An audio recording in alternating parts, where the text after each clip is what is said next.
Welcome back to the Win with Dice podcast featuring members of the Win with Dice team. I'm Calvin, and I'm joined here by Ramon. Hey guys, this is your first time listening to the Win with Dice podcast. First off, thank you. And this is a podcast all about tabletop RPGs. Calvin and I like to take a casual approach to the hobby. So, we like to talk about the games that we run and the games that we play and the cool, wonderful people that we get to do the hobby with. Again, if you're new to tabletop RPGs, go find yourself a table. And if you are a player in someone else's game, maybe think about jumping behind the GM screen and giving that GM a break and let them be a player. Calvin and I have been being a player in one of our friends' campaigns, and it's nice. I've been trying not to run any more games because I've liked it over here. Is that what it is? Shh! Don't tell anybody. I'm kidding. Well, we do indeed have that game to talk about today, the finale of campaign 2 of the Unintended, the name of the campaign is Unintended Consequences, with the second campaign that our friend Tim was running for us. And it was an awesome campaign, an excellent ending. It was very stressful in many ways, and we tried a bunch of new things in it. And I'm very excited to get into the whole details on all of that. And I might need you to fill in some gaps, Ramon, because there was definitely points where I was too into it to make notes. So True. You got lost in the sauce. At least your character was. Yeah. If things start sounding saucy towards the end, it's because I was lost in it. Oh my god. Yeah. So yeah, we're going to recap that game, but before we get into all that fun stuff, we have to get to the most important part of the show: the Win with Dice weekly GM tip of the week. Yes, the Win with Dice weekly GM tip of the week, brought to you by Ramon. This is kind of like life advice, I guess. Just because you like something or like a system or a game or anything, it doesn't mean that it's automatically the best thing ever. Sometimes when people kind of like, a game system or even just a game in general, they overlook all of the shortcomings that system or game is bringing to the table. So the advice here would be, remember that rules don't work for your current situation. Just toss them out and make up your own or steal them from another system. The good thing about playing tabletop RPGs versus playing video games is that we are free to change the rules as we see fit. We can basically just code our own game if we wanted to, right? So just keep what you like, throw out what you don't like, and your game will be better for it. Exactly. And I mean, this is also something that sort of ties into that, but that I also see a lot of in the Pathfinder community online is a criticism of something you like isn't necessarily a criticism of you as a person. Some people just don't like the thing that you do like.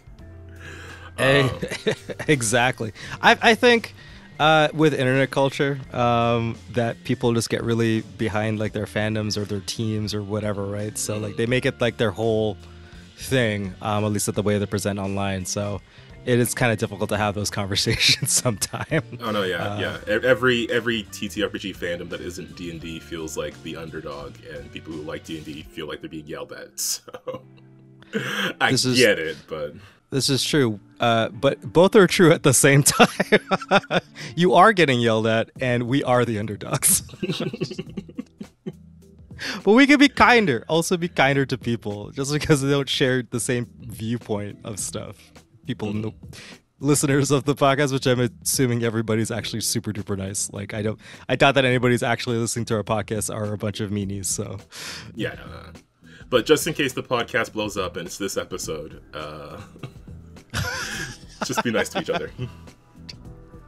And that's the Win with Dice weekly life tip of the week. Yeah. I was supposed to do that. Oh no! Thanks, Calvin. All right, let's get into this campaign, or this session, I should say. This campaign finale. Indeed. So when we last left our heroes, they were dealing with a what did I call it, titling it? Pebbly, scary. It was basically they were in a fantasy version of the Rocky Horror Picture Show as a brief little detour before arriving at the end of this campaign. During the course of this campaign, we had been dealing with people who had been targeting like our family members and people who were close to us. And they all seemed to be related to previous villains that we had fought in the first campaign.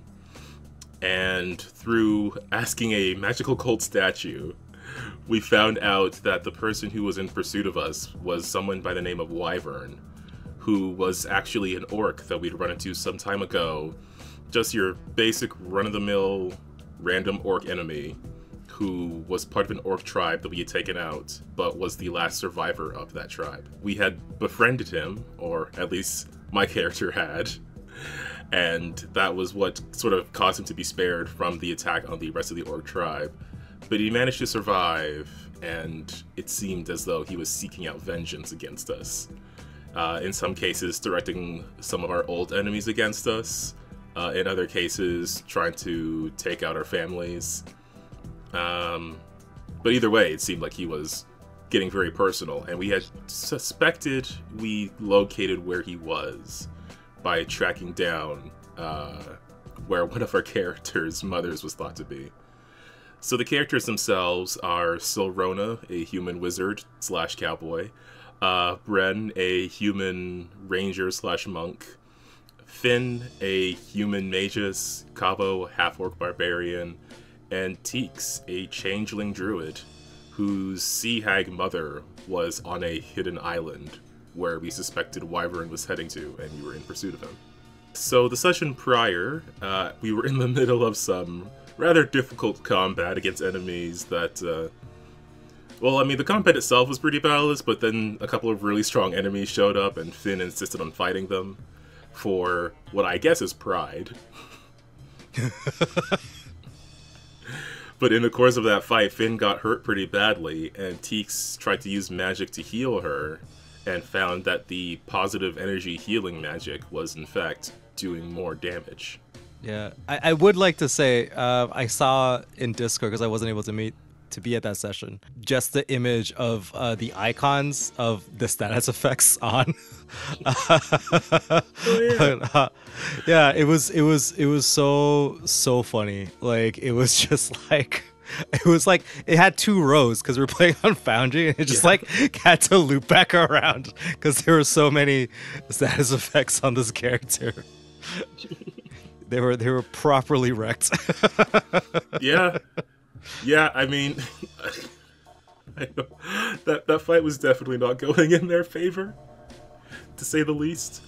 So yeah, we in the course of trying to fix Finn up, we found perhaps Finn is not all she seems. And Silrona, in fact, inspected Finn, who was still resting / unconscious at the moment, and spotted some strange-looking fangs, and brought in Teeks to sort of help with the inspection. But since Finn was resting and Teeks didn't want to just, like, I don't know, toss her overboard, I guess. If we're like, I don't know, I just think it's really funny. I was like, of all the things this player to come back with, and I was like, this right after we just experienced like the Vampire Mansion. Yeah, the Vampire Mansion and going through all that nonsense, and I was like, but why? Our suspicions are so high. This is that player's 3rd character after their first one was killed by one of Silrona's enemies in the course of a fight. The second one was killed by a bag of devouring that lived up to the name. And then we met this character pretty recently and are learning more about them still. And yeah, they did show up pretty much right after we had to deal with a bunch of vampires. Yeah. So, yeah, Teeks instead went back to the deck of the ship that we were on, heading towards this hidden island where the hags were meant to be. And she was trying to listen into the call of the hags, and basically just really riding that line of listening to it but not succumbing to it, and trying to use that to guide us to where this island was supposed to be, and helping with navigating the ship.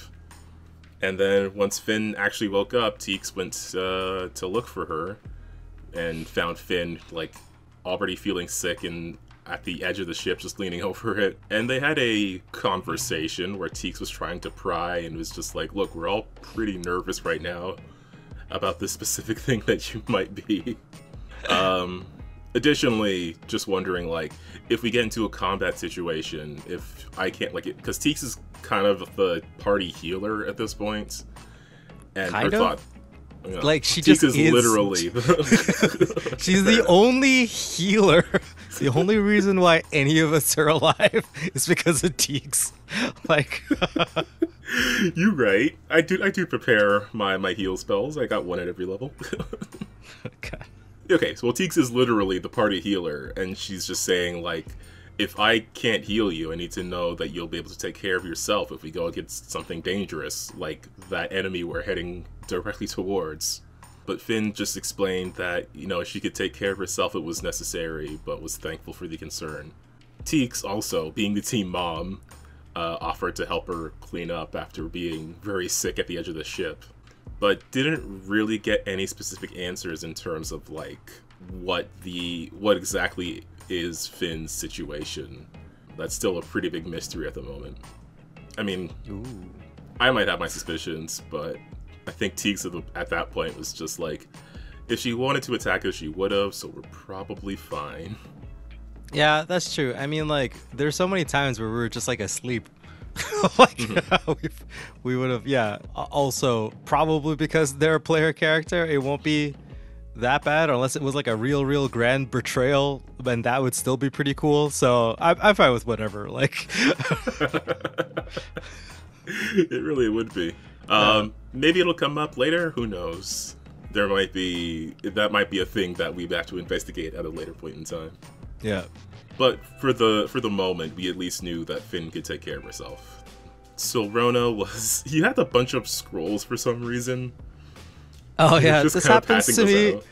This happens to me at every finale. Like at the end of every like campaign. My character, because I always play spellcasters for the most part, or rogues. But either way, I'm like apparently just like a kleptomaniac, but not really a kleptomaniac. I'm like a hoarder. Yeah.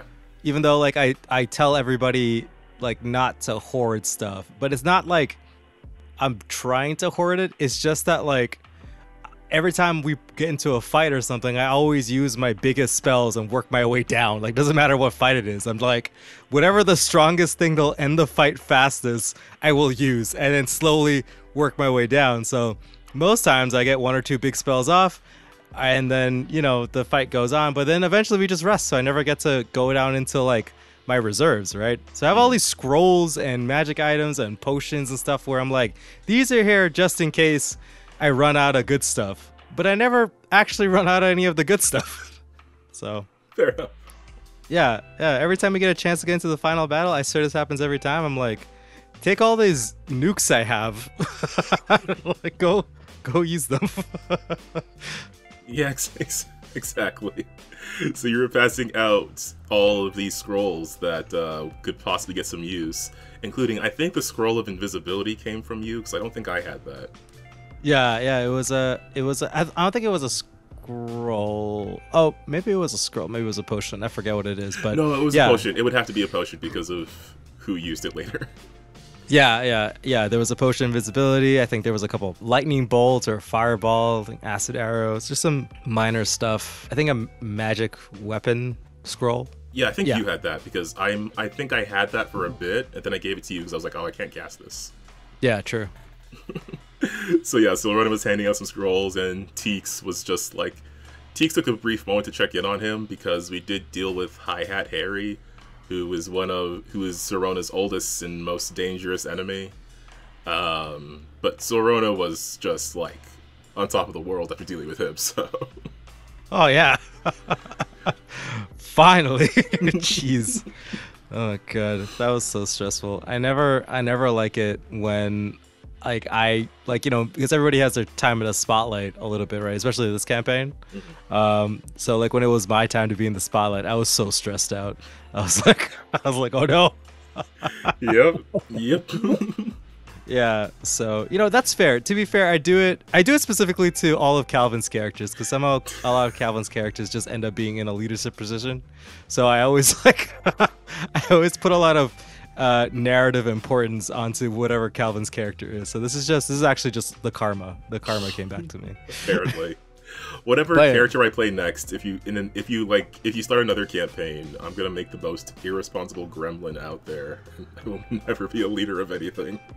You know, the problem is, Calvin, you're just not that person, so you're gonna have to like actively like to like make bad decisions and not care about people, which I don't believe is inherent to you. No. The problem is I am a gremlin.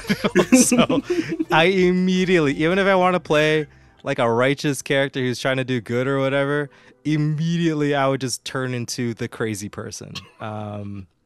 Yeah, that's just, I don't know what it is. I try really hard not to, but eventually I just become the crazy person. Yeah, somebody needs to be the one who kicks down doors, I guess. Yeah. So yeah, and then while the time we were doing that, Kavo and Bren were sort of helping to keep the ship moving and on course as it was navigating through the waters. We did have to do some healing, which Teeks dealt with pretty quickly. We saw how effective her burst heals could be. Or actually, no, her singular heals, because I was doing the 2-action version, and normally it's like 1d8 plus 8, but then when you use a higher spell slot, you add a d8 and you add 8. It's just, you know, don't often actually get a chance to get in there with that sometimes. True. Also, patching up Finn, again, we were just sort of like, just had her roll a medicine check, Teeks roll a medicine check to help patch up Finn. Bren assisted, sort of. He did roll a 1 on his check to assist, so he did make things actively worse at one point. But no, you know, he tried his best. Bren also, he did find, like, we did have a brief adventure in the cowboy dimension, as we've been calling it. Where Bren managed to find a gun, and he did take some time to sort of get that fixed up with some of Sorona's help, and accidentally shooting himself just a little bit. Yeah. But it was during this time where we sort of sat down and we were like, okay, we're going to face a dangerous enemy. We're not sure what to expect. What can we do? Can we form a plan? And for me, if I was the GM in this situation, I would be like, I would listen in and see what they're trying to do, and if I could like help facilitate that in any way. But for the most part, I'd be like, no, I know. No one sticks to plans. I've never seen that happen.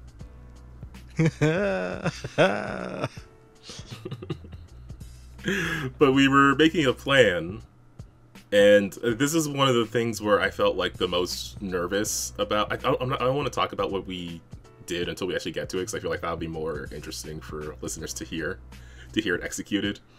But from this point until the execution of the plan, I was super on edge. I was super nervous because, I mean, we had to roll a few things so that it worked out. We had some stuff working in our favor, certainly, but we definitely had to rely on luck and chance a whole lot. And a lot of things could have gone wrong, and if they did, it would have gone very wrong. Yeah. So yeah, this was probably the most nervous I've been in a game for a while. Just knowing what we were going into. But the next day, with calmer waters, we did arrive at this mysterious landmass. Bren started asking, are we there yet? And Kavo was just like, we'll get there when we get there. Or Kavo, I should say. I keep saying Kavo, Jesus. I mean, I like both. Both are good to me. Like, I think I actually just say both, but yeah, it's Kavo, Kavo, tomato. It's fine. It's whatever accent you have. That's what it is. Fair. So we were on this small island with jagged rocks and only a little bit of greenery.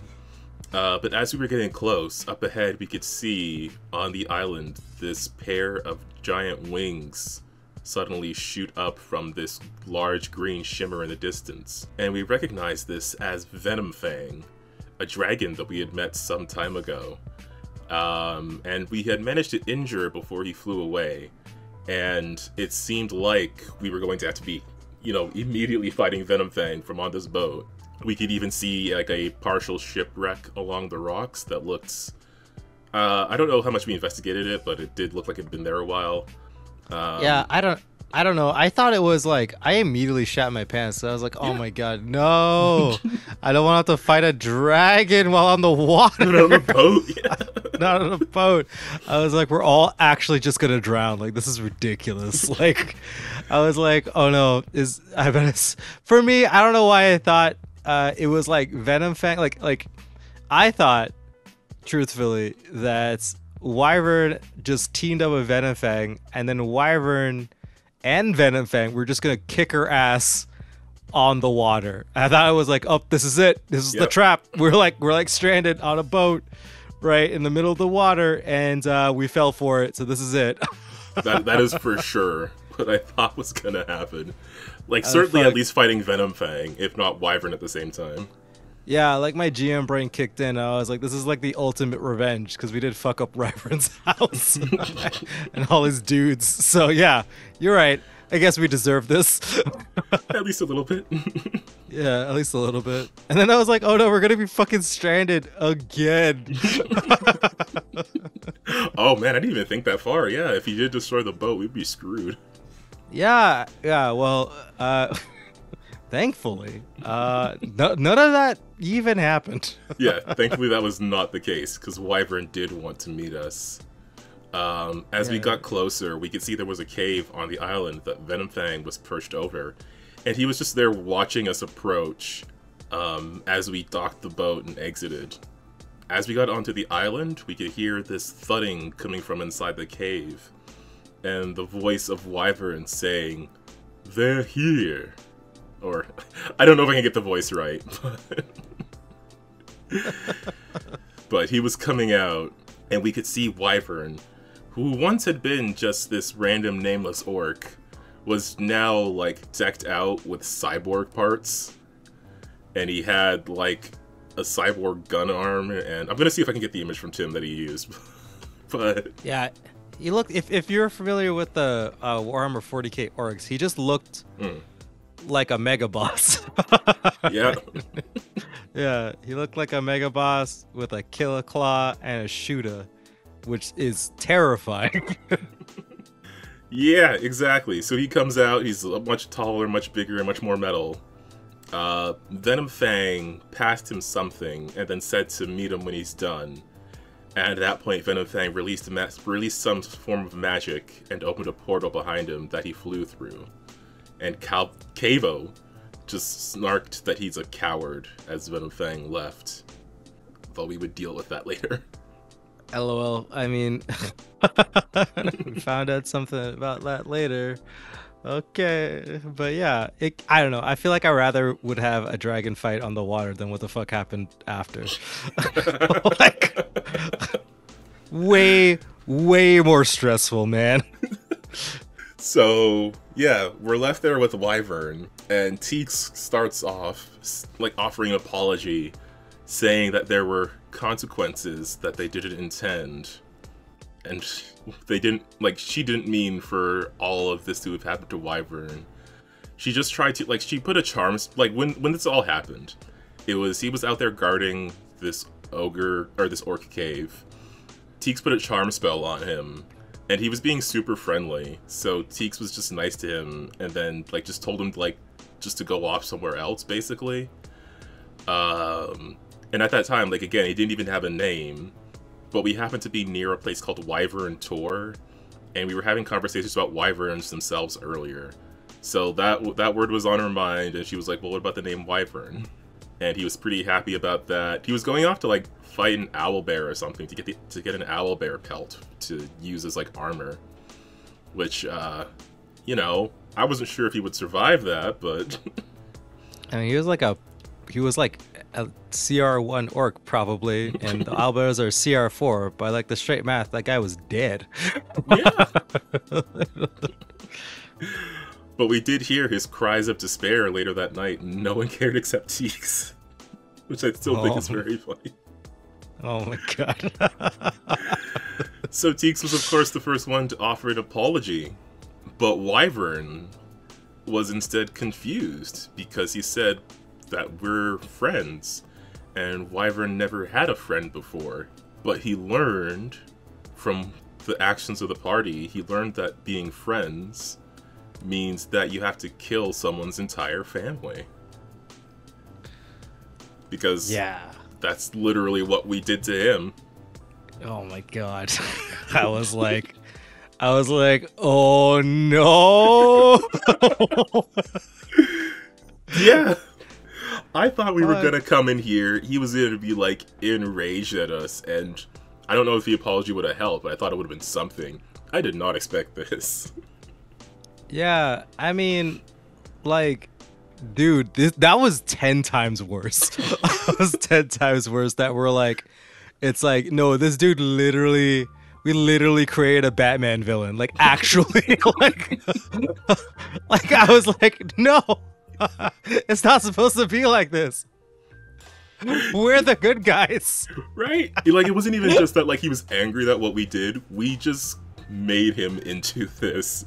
This is this is the, like, lesson we gave him on how the world works. Yeah, like, actually, this is literally the unintended consequences of leaving this dude alive. Like, we thought this dude was out for, like, the unintended consequences was, like, this dude's quest for vengeance, right? Yeah. And we're like, oh, this dude must be super mad, super angry, we're gonna throw down. But no, we just fucked up this dude. Like, it's even worse. It's not just rage. We just messed him up. Yeah, dude. Like, oh. So yeah, he did say also to bring these sailors that we had with us that were working on the boat, specifically Tom the navigator, who was sort of part of this, only because we brought him along. And he was someone we ran into at the town that we left, and works as a navigator and a map maker. And then there was Paul and Connor, who are two other sailors that we met in that same town, and they were basically working the boat, and that helped us get here. And Wyvern insisted that we bring them. Teeks tried to say that, they aren't part of this, but, Wyvern continued to insist, and so they were brought along. Tom was, of course, terrified. But Paul and Connor were a bit harder to read. So we did, Silrona actually asked the sailors what they wanted to do. We ended up leaving Tom behind and followed along into the cave. Teeks heading in first because she felt the most guilty, followed by Cavo, then Bren and Finn, then Silrona, and then Paul and Connor were sort of following up in the rear. And during that time, Wyvern was explaining basically what happened to him. He said that the owlbear he fought took his arm, and then by the time he returned to the cave, he saw all his family was dead. He was able to survive with some leftover cooked wolf that he found in the forest, which is something that we had done after just camping out at one point. Bren had left some cooked meat behind when we started moving again. And then he was found by Hi-Hat Harry, who was on the trail of Silrona. And Hi-Hat Harry, this dimension-hopping hobgoblin assassin, offered to fix up Wyvern by taking him to, like, this metal dimension, basically. Like, this dimension where he could get some cyborg parts. Yeah, it's like, I think it was the steampunk dimension, so you got a bunch of steampunk cyborg parts. Yeah. And that's sort of how he got buffed up the way he was. He was also saying, because he did bring up Hi-Hat, he was saying that Thalum, who had a backstory of being a sailor and was a previous character that Hi-Hat Harry had killed, he was saying that Thalum was supposed to be there. And as we were led into this cave, we saw that there were other old dead bodies, other hags who were also dead. And Wyvern mentioned that he was waiting for the tide to go out. And he pointed over to sort of a tidal pool that was gathering in the cave as water was being drained from it.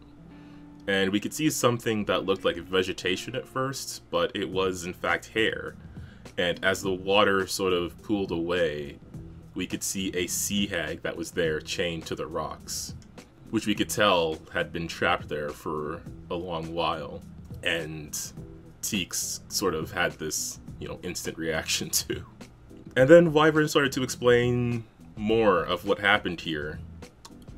So Thalum, when he was with us, he was looking for his lost crew. He had gotten separated from them some time ago, after a ship crash. And we found that Phalim's ship is the one that had crashed here. It was the same shipwreck that we saw coming in.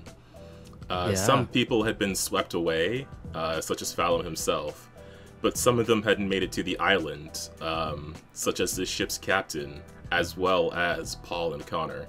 They ran into this hag coven, and they were the ones who sort of killed them after the captain was killed by the hag coven. The sailors managed to fight them back, and were the ones who chained up Teeks' bum. And this was the this is the moment where I was like, what?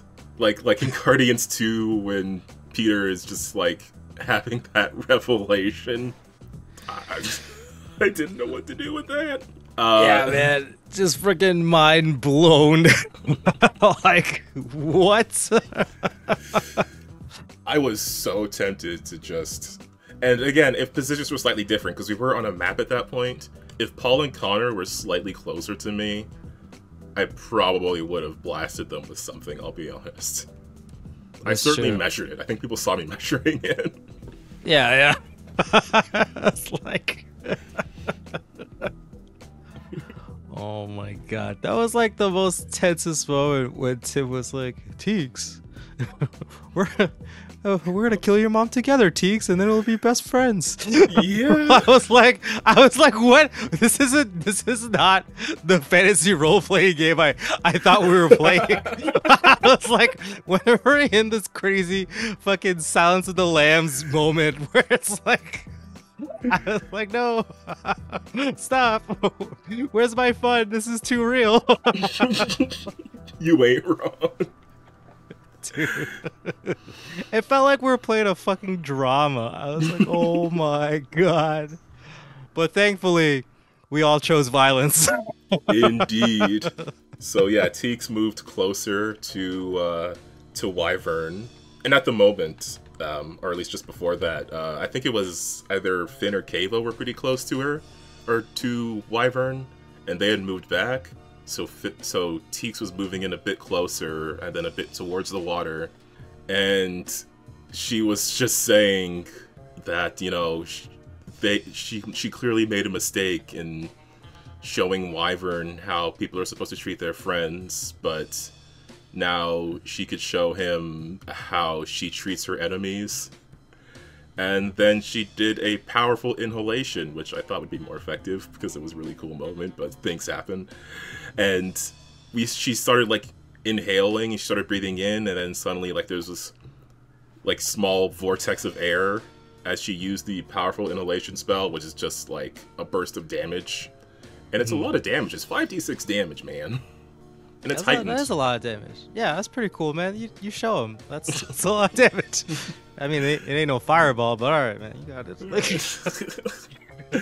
But he rolled a save, and we found out... I forget what the name of the ability that he has is. I think it's a barbarian thing.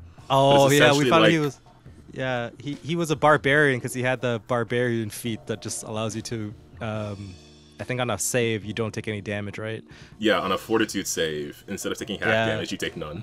Yeah, which were like, oh god, like it was the best moment to find out that he was a barbarian. I was like, fuck that. Cause like, I don't know, to me, like, okay, so like, obviously we're very experienced cause, you know, Kavo is a barbarian, so we know what he can do, right? But just finding out that he's a barbarian too, on top of being like half metal, on top of being like this crazed weirdo, on top of like, I don't even know what he could do. I was just like, man, this is crazy. I was like, I'm so afraid right now. Exactly. So Wyvern realized Teeks was trying to kill him, and he was like, I thought we were friends. And then he went into a rage and let out a terrifying howl. And the battle was fight, I guess. Teeks tried to blast him with some burning hands and then dived into the water. Paul and Connor were claiming that he was lying. Paul took out a short bow and attempted to fire. Connor took out a short sword and tried to attack, but they weren't doing very well. Although Connor did get some blows in with the short sword. I don't think they were very effective, to be honest. No, like honestly, like it was even better that they attacked because obviously they're NPCs, they don't have such high attack bonuses like us or whatever, right? But it's just like it just like seeing the numbers. I was just like, no, please, oh no, no, please stop. These numbers are crazy. Indeed. So they were Finn revived a skeleton using Animate Undead. Just so happened to use the skeleton of the prior Captain Mephalim's ship. Kavo, of course, raged and moved up to get into melee combat. Silrona was, meanwhile, casting Fly on himself and hovering some distance over the battle. Yeah. And Bren... Yeah. You could... I was actually... You know, to be fair, Silrona normally just blasts away, or like I would have just done an attack spell, but I was like, nope. I was like, finally, I feel threatened enough to cast Fly. Like... Which is fair. So yeah, Silrona was like getting himself some room, I guess. But Bren was executing the plan. He was executing the secret maneuver as he pulled out a potion of invisibility and drank it and hid. So then the battle continued. Paul was still trying to shoot his short bow. Connor did land a couple of swings on Wyvern, but again, not much effect. The skeleton captain tried to stab at Wyvern with like a lance weapon. Also not being very effective. Teeks did get some persistent damage in on Wyvern, just like a little bit of like, I think it was like 1 or 1d4 damage. Which, you know, we needed the numbers. Meanwhile, Wyvern was striking at Kavo and the skeleton. He swung a weapon at Kavo and he fired his ranged weapon at the skeleton. He ended up rolling 2 nat 20s in that round. Yeah, it was like, it made me, yeah. I was like, it made me poop my pants. I was like, oh no. Yeah. So Finn got in there with some spell strikes, channeling magnetic acceleration through it. Silrona was doing his revolver of magic missiles from a distance.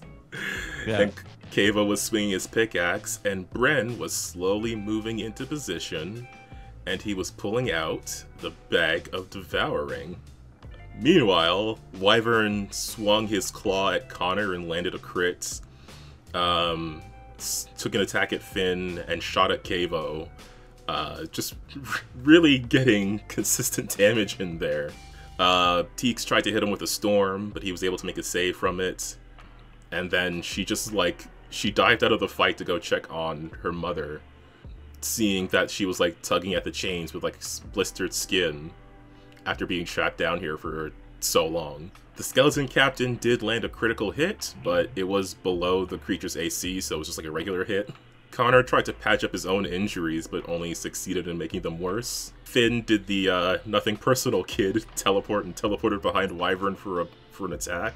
And as all this was going on, Bren was moving in with the Bag of Devouring, with the intent of leaping onto Wyvern and putting the bag on him.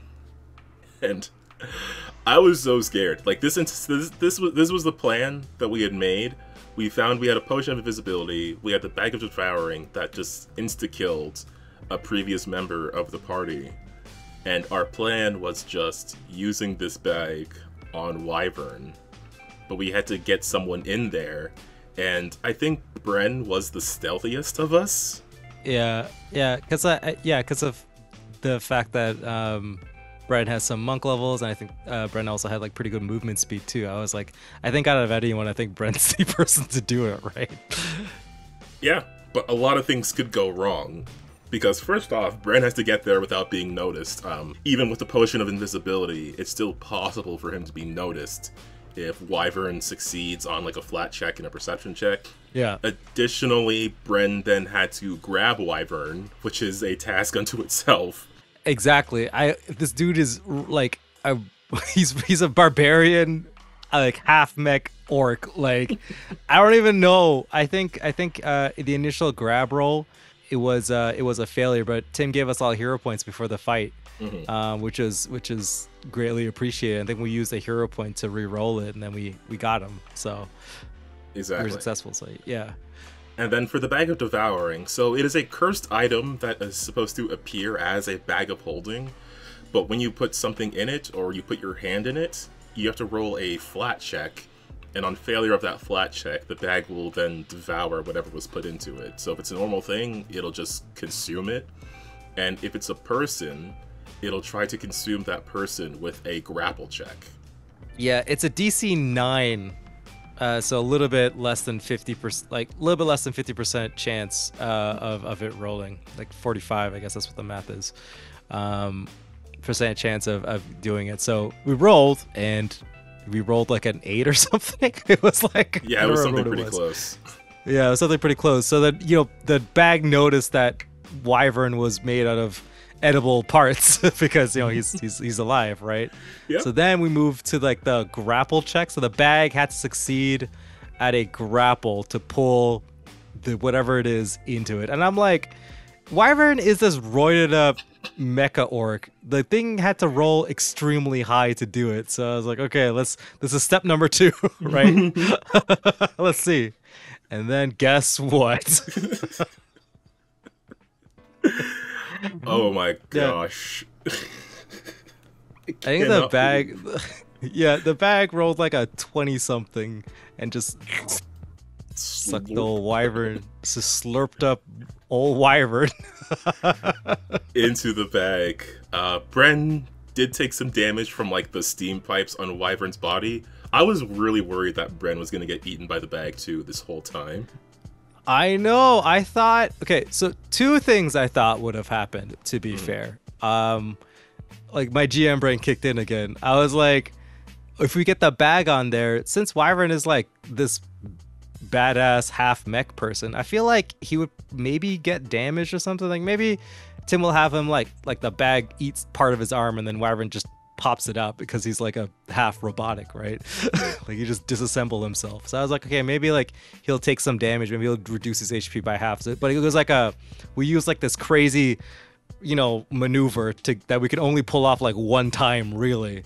That or Wyvern was gonna break the bag on its way out, or that Bren would also had to make rolls to see not to get sucked in as well. Like I was like, I thought we were gonna have to pay for something, right? So either the fight wasn't actually gonna be over, we lose the bag, or we lose Bren.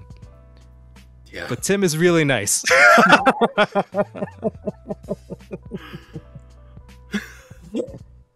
It was still ridiculously stressful though. Like the whole time I'm looking at Bren's token move. I can't even describe how my heart was beating, man. Especially when we had to make all those rolls. Oh but the bag did consume Wyvern entirely. Yeah, and it just like plopped on the ground with like a burp.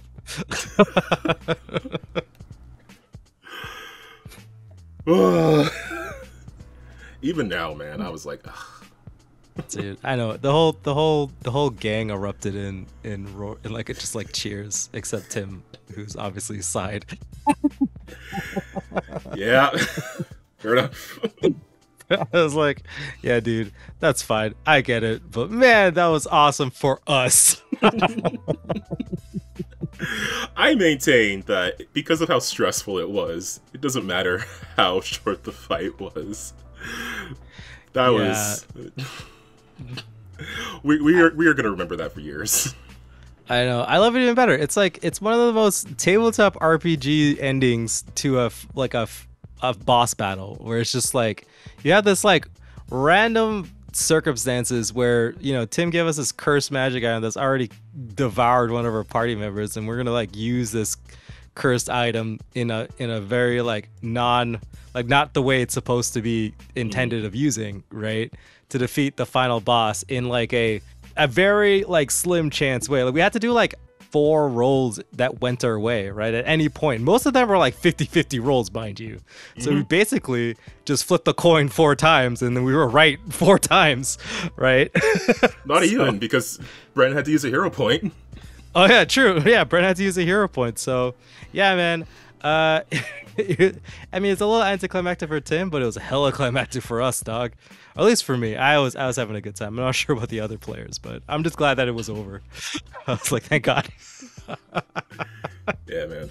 A lot had to go right, and I'm so glad it did. And this is gonna be our story forever, and I'm very I'm very happy with how things went. Yeah. As far as being a story goes, I'm really I really enjoyed how that went. But it was not over, because Teeks was sort of distracted by swimming over to her mother and trying to find a way to release her. But the sailors were trying to escape. However, they were stopped by a very intimidating Cavo. Yeah, I think Cavo forced them to come back because we had to, and then we also freed Teeks' mom, and also apparently there was something we had to get out of the bag. We both, like, in all of it, we got the stuff out of the bag. We freed Teeks' mom, and you know, we are trying to like kind of resolve this, I guess, feud. I don't know what to call it. So yeah, so we did a trick that we did before with the bag, trying to turn it inside out to get some stuff out of it, and we did get this piece of parchment that Venom Fang had given to Wyvern, and then Cavo went to help get Teeks' mother released from those chains by just breaking them with his buff strength. Teeks did have a moment to catch up with her mother, where she tried to explain who she was, and her mother, Ola, was like, "Which one was your father?"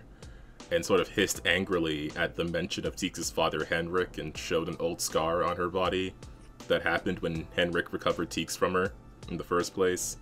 And Teeks' mother is just like straight up a sea hag, man. Like, she just grabbed a fish out of the water and just like freaking devoured it. Yeah, man, Teeks' mom was from the streets, dog. She was like, "I'm a bad bitch." And Teeks was like, "Mom, let's hold hands." Yeah, let's hold hands and be mother and daughter. I've been waiting for this moment like my entire life. And Teeks' mom is like, "I'm too fucking hard for that." Like, Yep. She tried to use like this dread gaze thing on Solrona, and Solrona like saved from it. It was just like, "Well, ma'am, nice to meet you." Yeah, I was just trying to be nice.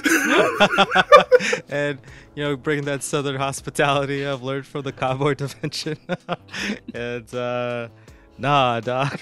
She was like not having it, but I was not having any of her shit. Which is fair enough. But she was able to read the parchment that Venom Fang gave to Wyvern, and found that it was a teleportation spell that was going to one specific location, the Stormhorn Mountains, where Cavo's tribe lives. And we pretty much had to get there, because that was clearly where Venom Fang was going as well, because he said to meet Wyvern there later. And then Teeks was sort of between like following the party to help them deal with Venom Fang attacking Cavo's home, or staying with her mother, who she was looking for this whole time and clearly can't be left alone, to be honest. But Teeks did eventually decide that she decided to choose what the party needed over what she needed. And as much as she didn't want to leave Ola with Paul and Connor, Ola did strike a deal with them that they would not harm each other. Which, yeah, those two are not going to be okay, no matter what happens after this. I'm sure she's done something to them. Yeah, I think, well, yeah, they're under some spell or something, some binding contract. I don't know, some deal with the devil. But I mean, I only met these guys recently. I'm not too concerned. Although the last time our party wasn't concerned about something, all of this happened. That's fair. It's like a hag's bargain, I think it is, that she did with them. And I mean, I'm not too worried about Paul and Connor. I just hope Tom's okay. Poor Tom. And Teeks gave her mother a hug. It felt weird, but it felt right. But then after that, we all had to teleport away to save Cavo's home. And when we arrived there, we found that we were atop a mountain, and we heard a sudden deafening roar. Before us was a massive golden dragon, this dragon being sort of the leader of Kevo's village. And facing this dragon was Venomfang and 2 other larger dragons, a green and a gold one. Or green and a black one, rather. The larger green dragon was sort of... The larger green dragon and the larger black dragon were talking to this gold dragon, saying that for too long your orcs have come into our lands, killing our men and taking our things and no more. And the gold dragon responded saying that my men are noble and wise and they do not kill lightly. If your playthings have done evil deeds, then they will die evil deaths. And this gold dragon is one that we've heard about reputationally from Kevo quite a lot. Yeah. Yeah. I mean, Kevo's strong as fuck, and he bows the knee to this thing. And I was like, okay. Seems like a good guy, alright. Venomfang tried to interject but was silenced. The other dragon saying that he was only allowed to be there because of the green... He was like the green dragon's nephew, basically. Yeah. So the gold dragon, Elgid, I think his name is. That's what I wrote down here. He brought Kavo onto his back after he was sort of blinded by an acid attack from the black dragon. So Kevo was sort of guiding the gold dragon in battle, while the rest of us, as players, well, as characters, we were helping to protect Kevo's tribes, like Underground Mine Village Home. But the rest of us as players, we were engaged in troop combat. Basically, Tim gave us, like, each of us in an individual troop to deal with, while Kevo's player was controlling the dragon in this dragon fight. Yeah, I believe it was something like... So we were guarding the main entrance, and all of the units were kind of in front of it, while Kevo was being Kevo's character was controlling the gold dragon, was fighting all the dragons. I think at one point, and then basically it was like troop combat, like you said. Yeah. So as players, we were each controlling an individual troop, while 4 other troops were attacking the village. So we kind of split off with like 2 troops on either side, facing off against a couple more enemy troops, and there was some fighting back and forth while the dragons were battling each other. The troops were moving in, getting their ranged weapons ready. I was trying to get close enough to do the javelins, but the crossbows I think had more range, just less damage. Yeah. So yeah, the troops are attacking each other, the dragons are attacking each other. Elgid was just blasting fire at these guys and being a big old badass with his sunburst. Venomfang ended up getting blinded permanently.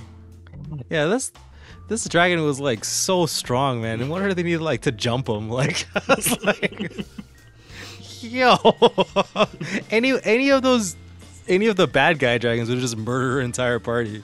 Like, I think it was pretty sick. It was like this big kaiju battle happening like in the background while like this fucking big ass war is happening in front of like.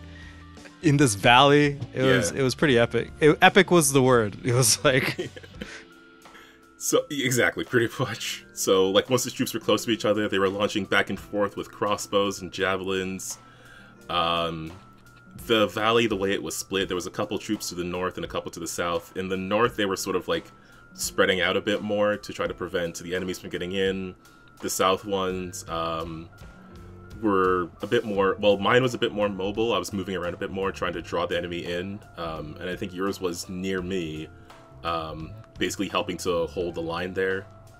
The dragons were fighting back and forth. Again, Venomfang, he critically failed to save, so he got blinded permanently and crashed into a mountain, while Elgid was landing blows and crits on the other dragons. He did, like, withstand a few more attacks, and he snapped back at a crit against the black dragon, and he managed to claw the dragon's head from its body, just sort of like spraying a pool of acid onto the ground. Elgid also landed the final blow on the other green dragon, which caused the armies to scatter. Venomfang recovered from his blindness and tried to attack us, but the party managed to focus together, with Bren helping to bring him down, Teeks and Sorona focusing lightning magic into Finn's mission. This is more of a narrative thing, so it just looks pretty cool. Yeah, I was having like technical issues. Tim's like, "How did this fight end?" And I was like, "Oh, sick." The most anime way. I was like, I was like, Bren is going to fucking chokehold the stupid dragon while I hold it down, while both Teagues and Silrona just charges like full lightning bolts into Finn's sword, and Finn is going to slice this thing literally from head to toe. Like a badass. And he ended Venom Fang. And that was after the other two dragons had been taken down, their armies had scattered. And it had been a long journey, and some of us were still a long way from home at the moment. But at last it seemed the nightmare of Wyvern was over. And that was the end of Campaign 2. Yeah, it was super good. I think it was like crazy good. We had like, it was like, I don't know, like it was really good. It was like up there with I think personally like one of the best ends to like a campaign I've ever experienced. Yeah, right up there with like published stuff. Like it had like, it had like the cool epic boss fight. It had like just so much like shit happening that I'm like, what? How did Tim do this? I'm like, I'm like stressed out because that was too good. I was like, oh no, how am I going to end any of my campaigns? Maybe this is why I never end my campaigns. Yeah, between this epic scale combat and just finding out Wyvern's motivations, those are definitely like, what do we do now? Oh man, it's gonna take me a while to recover from this. I really liked what he did with Wyvern's whole thing, because we approached it with it being like, we assumed it was just the obvious thing, and to find out that it wasn't just that he was angry with us, we just ruined this person unintentionally. Yeah. Actually, yeah, it was good. It was really good. And I know one of the cool hallmarks of it too, we're all just like immediately afterwards, like, because Tim was like, okay, we'll continue, like, you know, he wants to do another campaign, right, with these same characters, but he also like had the idea of you know, if you want to switch people out or change your characters anyway, and like immediately everybody started talking about their characters. Yeah. Right. It felt like that's like the hallmark, I think, of like a good ending, is that immediately everybody wanted to just like get right back into it a little bit. We're all like, yes, please. Oh man, I don't even know what to do next. I thought about, because I did want to play a new character, but with how things ended, like there's so much more for Teagues to do. I mean, I guess so. I thought Teagues was done. I was like, Teagues' mom is right here. I thought this was like Teagues' like Breaking Bad moment. You know what I mean? Like, I was like, I guess I'll never see Teagues again. Like, that was it. I don't know, man. I mean, like, your out was there, dog. You could have taken it. You could have broke bad, but nah, man. Like, I gotta hang out with my friends more. I did think about that for a while. It would have made sense for Teagues to just stay with her mother and then, like, go into her villain arc. Yeah, right? But I think she spent so much time, like, taking care of this party, and especially after losing 2 people from it, she didn't want to leave them behind, even if that was what she wanted. It was sort of like, because at the time, like, I didn't know what we were going to be teleporting into, but Teagues' thing was like, I have to protect these people and take care of them. That's more important than doing what I want. So hopefully unleashing a powerful sea hag onto the coast won't be a problem, because I gotta go over here. I mean, it's fine. We'll figure it out. Yeah, she has a way out. She could go looking for... I haven't decided what to do, or if I want to, like, just... like, what I would do with Teagues if I kept playing with her, or if she multi-classed or something. I don't know. I haven't been able to decide, because I did look at Kinetic's stuff, but you don't really get much from multi-classing Kinetic's, so... That's true. That's kind of one of the things with, I find with Pathfinder, at least in its current iteration, is that, like, when you do multi-class, you don't get as much out of it. Obviously, for balancing purposes that you don't want to, just make the Gestalt option the best option possible and force people into, multi-classing, right? Because that's kind of how 3.5 was. It was like, even if you, 3.5, because if you wanted to play a barbarian, it didn't make sense for you to take barbarians levels 1 to 3. It only made sense you're supposed to take fighter 1 and 2 and then start doing your barbarian thing, because the first like 2 levels of barbarian isn't worth it. You rather get the feats from being a fighter. Right. It was, and then you get in those situations where it's like, this is the only good choice. But now I think they've not balanced it in the right way. So things are still flavorful, but not as like as cool as it could be, I think. Yeah.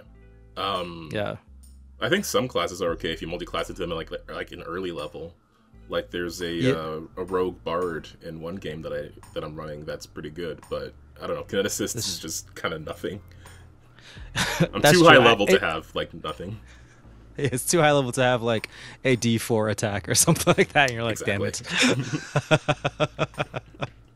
But yeah, more to think about. But with regards to the game itself, yeah, I really enjoyed this campaign. This was a brilliant way to run a campaign, just the leftover consequences of our actions from the first game, and up to the last moment not understanding exactly what those consequences meant. Yeah, I had no clue that it was gonna be like this at all. I had no clue what I had my like I mentioned in the episode, I had my own kind of ideas of what I thought the finale was gonna look like, and it wasn't that at all, really.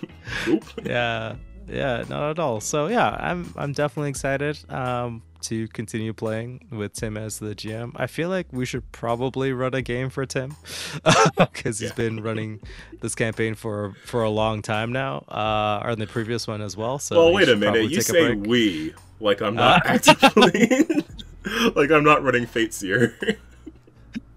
Well, I guess you're right. I'm not a part of that campaign. I mean, technically, you are. Your character is. Yeah, I'm like a part of the world. I'm not currently playing in that game. I don't know. I feel like I can't play in campaigns anymore. I feel like I get too stressed out when I get too much of a main character, and I gotta like bounce. I gotta be like, nah, dog. Go do something else. Some plot might catch up with me, and I don't want that smoke. Like, you can't escape. Yeah. Oh man, yeah, we gotta have Tim on the show again at some point also, because I definitely want to have a conversation with him about this. Yeah, of course. And you know what? It's probably going to be something like, lol, I just thought about that like 5 minutes ago, and we're like, Tim, how did you craft this amazing story for like years? And it's like, oh yeah, it all just, I just didn't say anything. I'll let you guys make it up.